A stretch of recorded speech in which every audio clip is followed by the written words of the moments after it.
ప్రత్యేక సందర్భాల్లో ప్రియమైన వారికి బహుమతులు ఇచ్చే సంప్రదాయం శతాబ్దాల నాటిది. ఇది సంబంధాల్లో ప్రేమ, నమ్మకాన్ని వ్యాపింపజేస్తుంది.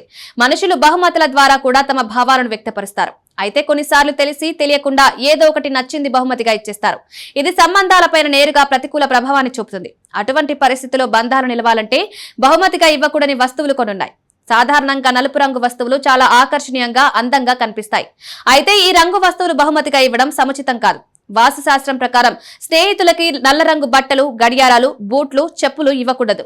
ఇలాంటి వస్తువులను బహుమతిగా ఇవ్వడం వల్ల సంబంధాల్లో దూరం ఏర్పడుతుంది. అందరికీ మంచి వాసన వచ్చేలా చేసే సువాసన గల పర్ఫ్యూమ్ ఎవరికీ బహుమతిగా ఇవ్వకూడదు. ఇలా చేయడం వల్ల ఆర్థిక ఇబ్బందులు తలెత్తవచ్చు. స్నేహితులకు మాత్రమే కాదు, ఎవరికీ పర్సు బహుమతిగా ఇవ్వకూడదు. ఆర్థిక పరిస్థితిపై ప్రతికూల ప్రభావాన్ని చూపుతుంది. ముత్యం చూడ్డానికి చాలా అందంగా ఉంటుంది.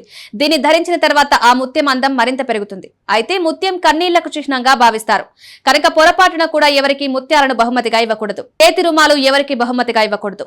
జ్యోతిష్య శాస్త్రంలో దీన్ని అశుభంగా భావిస్తారు. ఇది సంబంధాలను దెబ్బతీస్తుందని నమ్ముతారు.